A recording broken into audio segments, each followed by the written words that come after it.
गायत्रीमन्त्रेण पात्रान् सम्प्रोक्ष धेनुमदराम् अमृते कृतय ग्रासमदरां प्रादर्शयेत् वृतान्तवरतेन परिगच्छामि।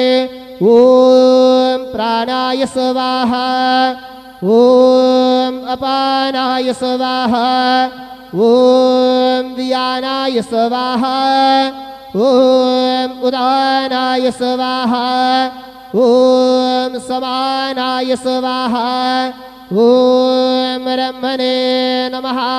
मध्ये पानीयं समर्पयामि पुनर्नैवेद्यं निवेदयामि।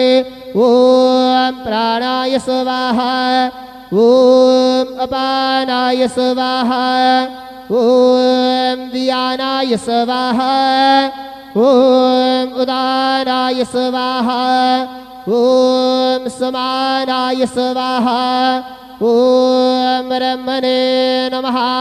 नैवेद्यं निवेदयामि हस्तप्रक्षालनं समर्पयामि मुखप्रक्षालनं समर्पयामि। सद्गुरु साईनाथ देवताभ्यो नमः। प्रार्थनापूर्वक नमस्कारं करोमि। श्री सच्चिदानंद सद्गुरु साईनाथ महाराज के जय।